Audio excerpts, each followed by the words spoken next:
Hello बच्चों, let us read the question. Consider the particle traveling the clockwise by elliptical path x square over 100 plus y square over 25 equal to 1.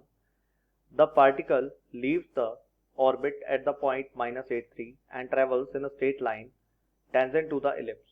At what point will the particle cross the y-axis? तो देखिए, सबसे पहले हम समझते हैं इसका की concept.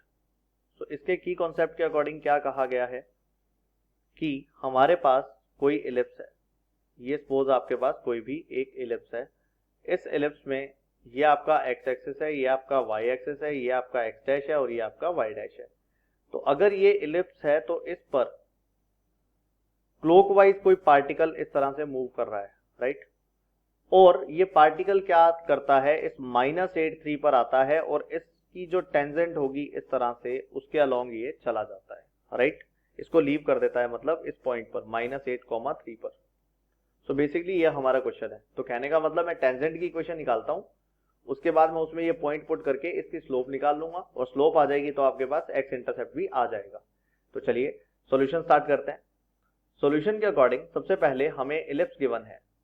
So given ellipse जो है वो है एक्स स्क्वायर ओवर 100, फिर है हमारे पास प्लस वाई स्क्वायर ओवर 25, फिर है हमारे पास इक्वल टू 1, यानी कि ए स्क्वायर की वैल्यू आपके पास आ गई 100 और बी स्क्वायर की वैल्यू आ गई आपके पास 25। सो मुझे टेंजेंट निकालनी है। सो इक्वेशन ऑफ टेंजेंट का जो फॉर्मूला होता है वो भी आपको पता होना चाहिए। So equation of tangent formula रहता है हमारे पास y equal to M X plus minus root यहाँ पर A square M square plus B square, right. So मैं इसके अंदर वैल्यू पुट कर देता हूँ। वैल्यू पुट करूंगा तो देखिए y की जगह पर तो क्या आ जाएगा, y की जगह पर आ जाएगा 3, क्योंकि ये जो टेंजेंट है ये कौन से पॉइंट से पास हो रही है, -83 से पास हो रही है, इसलिए तो यहाँ 3 आ जाएगा। फिर यहाँ -8m आ जाएगा, प्लस माइनस आ जाएगा, रूट ए स्क्वायर की जगह पर 100 आ जाएगा, एम स्क्वायर आ जाएगा और बी स्क्वायर की जगह पर 25 आ जाएगा। सो इसको मैं लिखता हूँ 3 + 8m, दोनों तरफ कर देता हूँ स्क्वायर, तो इधर भी स्क्वायर हो जाएगा और इधर बच जाएगा बेसिकली 100m स्क्वायर प्लस 25। इसके आइडेंटिटी को मैं ओपन करूं तो 9 64m स्क्वायर, ये बन जाएगा 48m, फिर इक्वल में 100m स्क्वायर, फिर प्लस 25। अब 64m स्क्वायर को उधर लेके जाएंगे तो बनेगा 36m स्क्वायर, फिर इसके बाद बनेगा माइनस का 48m, फिर इसके बाद बनेगा 25 माइनस 9 तो बन जाएगा 16 इक्वल टू 0। अब आप देख सकते हैं इसके अंदर किसका डिवाइड जा रहा है। सो बेसिकली इसके अंदर 4 का डिवाइड जा रहा है। तो 4 9 जा 36, 9m स्क्वायर, 4 1 जा 4, 4 2 जा 8 एंड 4 4 जा 16 इक्वल्स टू क्या। सो यहां से मैं अगर m की वैल्यू निकालूंगा तो क्वाड्रेटिक फॉर्मूले के थ्रू 12 आ जाएगा, प्लस माइनस आ जाएगा, रूट आ जाएगा, फिर इसके बाद b स्क्वायर आ जाएगा, माइनस का 4ac। सो 4 4 जा 16, 9 जा 144 हो गया, डिवाइडेड बाय कितना 2 इंटू a की वैल्यू 9 हो गई। सो बेसिकली कितना आ जाएगा 12/18 आ जाएगा, जिसका मतलब है 2/3। अंडरस्टूड।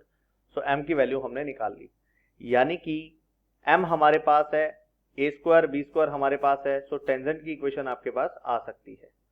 ओके, तो टेंजेंट की इक्वेशन हुई इक्वेशन ऑफ टेंजेंट, या इसका एक अल्टरनेट मेथड और भी लगा सकते हो आप, डायरेक्ट फॉर्मूला लगा लीजिए। जैसा कि फॉर्मूला होता है y माइनस y1, y1 का मतलब जहां से टेंजेंट पास हो रही है, इक्वल टू m, m की वैल्यू कितनी आई 2/3, और x माइनस x1 का मतलब +8 हो गया, यानी कि ये इक्वेशन आपके पास बन जाएगी 3y माइनस का 9 इक्वल टू 2x प्लस का 16। तो मैं इसको ऐसा भी लिख सकता हूं 2x माइनस का 3y इक्वल टू माइनस का 25, राइट।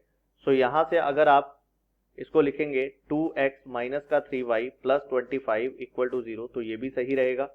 अब बेसिकली मुझे चाहिए क्या, मुझे चाहिए y इंटरसेप्ट की y एक्सेस को ये कहां पर काटती है।